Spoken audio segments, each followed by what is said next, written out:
un rituel qu'ils appellent, comment ils appellent ça, le nom m'échappe, si ça me vient à l'idée, la crémation d'Icare. La crémation d'Icare.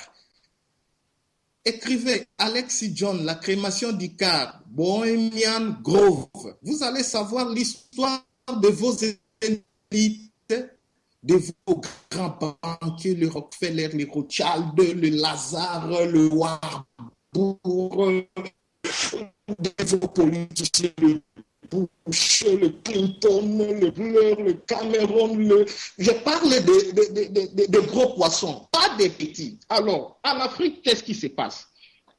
En Afrique, il se passe qu'ils ont mis des loges bleues. Ils ont mis des petites loges là, où le grand maître, en majeure partie, il y en a plusieurs disciplines, il y a les grands organes, il y a ceci, cela, il y a les différentes sortes des désobédiences. Ils ont mis des loges où le plus gradé arrive au 3e degré. Et en majorité, les choses qu'on leur raconte, on leur parle là-bas, que voilà, tout vient de l'Égypte, j'étais franc-maçon, Abraham était franc-maçon, Moïse franc-maçon, et tous ils sont passés par l'Égypte, et dans l'Égypte, là, il y a les dieux, à travers le Dieu qui leur donne le truc qu'ils veulent. Ça là, qui m'a proposé à moi, c'est un Rwandais que j'ai pris en flagrant délit. Il était venu infiltrer le Radio Bosomi. C'était il y a des années qui sont passées. Il vivait avec moi en Italie et je savais bien qu'il était rosicrucien. Il m'avait proposé de m'amener là-bas dans ce moyenâgeux ville de Perugia pour aller là-bas. Il y avait le grand, je ne sais pas, le grand super maître là-bas, d'aller là-bas pour que il a dit que ma qualité intellectuelle, vraiment, je dois être un de leurs. Moi, j'ai dit, écoute, moi, si je parle des sociétés secrètes avec toi, c'est pour te persuader que tu es dans une structure où tout est fragmenté, tout est compartimentalisé, donc, est compartimenté. Donc, tu ne sauras jamais ce que décide ses supérieurs, tes supérieurs. Et tes supérieurs ne sauront jamais ce que pense le plus haut gradé. Par exemple, ceux qui se sont mieux documentés ont parlé de plus haut gradé dans le rite, par exemple, d'York ou bien l'autre, le rite écossais, il parle de 32, 33e degré. Je ne sais pas qui est ce Congolais qui est arrivé à 33e degré rite d'York ou d'Écosse. C'est facile, ils viennent tous, ils disent suis, mais personne. Mais Léon Zagami, lui, parlait des rites. Monsieur Bonan, mais je vois là-bas, vous commencez maintenant à regarder des côtés négatifs des Congolais. Tu dis que j'arrive. Je vais parler de bien fondé aussi de la franc-maçonnerie. Je connais les loges noires, je connais les loges blanches. Nous sommes ici à exposer des francs-maçons. Nous sommes ici exposés des sociétés secrètes. Nous sommes ici exposés tous ces gens-là dans le secret, dans des cachettes, ils complotent contre le reste de la population. Ce sont ces gens-là que nous sommes en train de les exposer. Mais nous ne sommes pas encore en train de parler des entités de lumière. Nous ne sommes pas encore en train de parler de ces êtres aussi qui, à travers des sociétés secrètes antiques, qui connaissaient cette énergie d'amour, ces valeurs liées à la haute spiritualité qui a été pervertie par les Illuminati quand ils ont infiltré l'Égypte. Nous savons aussi, il y a cette connaissance-là aussi. L'Égypte, avant l'infiltration, possédait cette connaissance-là de la haute spiritualité positive liée à l'amour, liée à la reconnexion avec l'univers dans son entièreté. Mais maintenant, nous ne sommes pas encore là. Nous sommes au niveau d'exposer ceux qui sont en train de nuire. Quand il y aura l'occasion de parler de certaines loges qui sont qui ont comme membres des personnes honnêtes qui combattent la noblesse noire, qui combattent les loges noires, qui combattent les loges sataniques des groupes et qui ont infiltré ces sociétés secrètes-là. Je connais, ne vous en faites pas, ne venez pas, vous plaindre, puisque nous avons dit l'émission est progressive. Laissons-nous le temps d'exposer. On a parlé des extraterrestres, on a parlé des reptiliens, mais il n'y a pas seulement les reptiliens. Il y a les êtres de lumière, il y a la Confédération intergalactique qui sont nos frères, nos familles des étoiles qui sont en train de nous aider en ce moment. Mais nous n'avons pas parlé d'eux, nous n'avons pas parlé des maîtres ascensionnés comme la tradition philosophique le nom.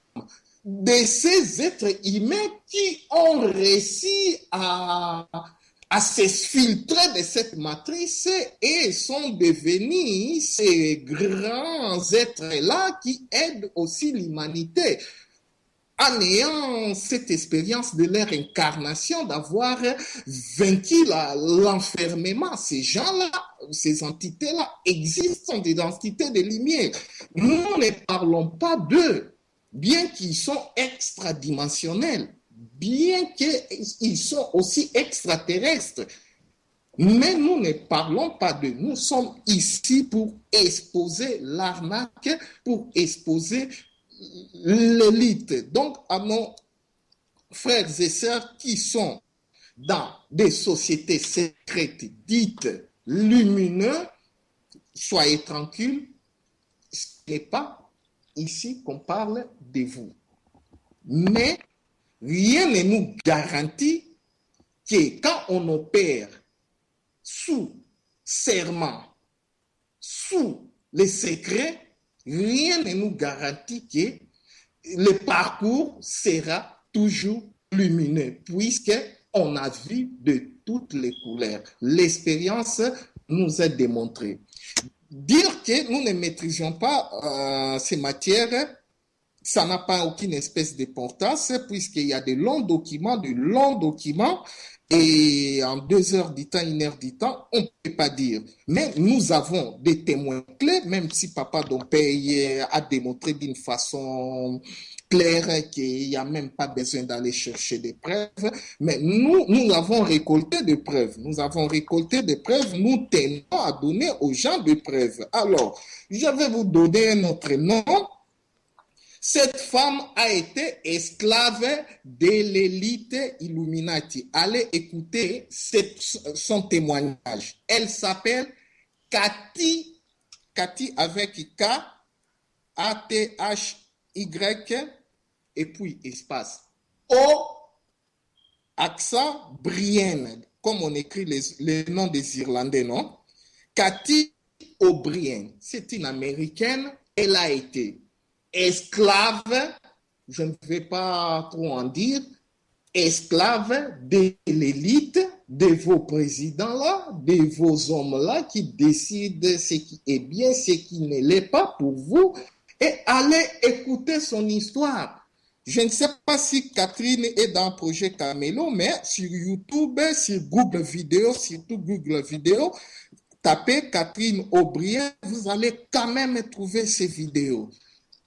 Et écoutez ce qu'elle a à raconter, ce qu'elle a expérimenté elle-même. Elle fait des noms, ne vous en faites pas, elle ne parle pas en parabole. Bon, en passant de cela, pour comprendre la société, les sociétés secrètes sont structurées, vous allez voir que tous sont liés directement ou indirectement aux jésuites, à l'église catholique, ou bien à ce tentacule, par exemple l'Opus Dei, par exemple des différents ordres, l'église catholique pullule de différents ordres, où tout le monde sont efféodés. Même la reine Élisabeth, qui est la chef de l'église anglicane, qui semble être une électron libre, qui n'a rien à voir avec... Non, ils sont tous inféodés au Vatican. Alors, le Vatican, dans son ensemble, au niveau le plus haut, on a vu la démission d'un de son représentant, Benoît XVI. Il a démissionné à cause des scandales. Les télés ont réussi à étouffer ces scandales-là. Ils ont présenté Majordome, c'est lui le traître. Ok, tout le monde doit applaudir, la paix à tout le monde. Mais des choses qui s'est passées là-bas et qu'il contrôle les connaissances, les secrets, personne ne peut les nier. Le chevalier de Malte contrôle la technologie et l'argent du Vatican et contrôle toutes ces corporations, les États-Unis, tous ces pays-là. Et les jésuites contrôlent des connaissances dites spirituelles enfouies. Donc, toutes ces sociétés secrètes-là, d'une manière ou d'une autre, sont la proie des jésuites. Ce sont eux qui les infiltrent, qui les conditionnent et qui les manipulent. Mais qui sont dedans. Monsieur Bona, Monsieur Bonalando, merci beaucoup de vous être étendu si longuement ce soir. Je voudrais aussi ajouter quelque chose que nous devons faire très très attention. Comme je l'ai donné avec l'exemple de l'oiseau. Nous devons comprendre que il y a une sagesse. Il y a une sagesse qui est universelle, je dirais même, qui est assez profonde dans son essence, qui dit on reconnaît un arbre par ses fruits. L'Occident, avec ses multiples écoles secrètes, écoles des mystères, ainsi de suite, avec leurs conflits d'intérêts comme ça, est en train de générer un monde que nous sommes tous en train de décrier. C'est ça qui doit être notre point de départ. Lorsque la sagesse était encore sur cette terre, il y a un sage qui avait dit que lorsque la sagesse quitta l'Afrique, le monde sombra dans les ténèbres jusqu'à ce que la sagesse revienne sur le continent mère. C'est-à-dire que, oui, il y a beaucoup de connaissances qui ont été puisées de l'Afrique. Oui, il y a beaucoup de connaissances ancestrales qui ont été volées à l'Occident. Mais cela ne justifie pas que les écoles des mystères de l'Occident travaillent pour le bien de l'humanité, ni pour celui de l'être humain. Vous avez vous-même donné beaucoup de cas ici. Je suis très content. Vous avez parlé du Vatican. Nous connaissons l'histoire du Vatican. Vous avez parlé des électrons qui semblent être libres, hein, comme la maison de Wizard, hein, la maison de l'Angleterre avec la reine, ainsi de suite. Ça semble être électron. Mais la réalité, quand vous allez à Vatican, par exemple, on survolait la ville du Vatican. Dans les airs, vous voyez que ça a la forme d'une clé. Mais curieusement, il y a un obélix au centre et il y a de l'autre côté, de part et d'autre, sur le drapeau de l'Angleterre. C'est pour vous dire que voilà pourquoi il y a un adage simple qui dit que tout chemin mène à Rome. Parce que Rome contrôle le monde. Parce que Rome est la grande puissance. Il y a eu beaucoup de mouvements de réforme, par exemple, avec la naissance de beaucoup des écoles secrètes. Nous savons, c'est pendant la période des croisades, avec les Templiers, les Templiers qui, avec l'acquisition de la connaissance qu'ils ont puisée dans la terre de Canaan, qui était une terre envahie par les musulmans, ils se sont tiraillés à voler ce qu'ils pouvaient voler. Les Templiers ont volé, les suzerains musulmans en ont pris, et ils sont venus en Égypte, en Europe. Ils n'ont pas utilisé cette connaissance pour l'évolution de l'être humain, mais c'était plus pour le contrôle. Ils ont cherché à contrôler le pouvoir français, ils ont cherché à contrôler tel pouvoir. Conséquence, il y a eu la guerre qui a explosé avec Vatican, et puis c'était les Templiers qui étaient déclarés comme étant hérésiques, comme étant des sorciers. Ils se sont divisés en trois, certains ont fui vers le sud, le Portugal, d'autres sont venus en Angleterre, et finalement ils sont transformés en loge d'Écosse, en loge d'Irlande, ainsi de suite.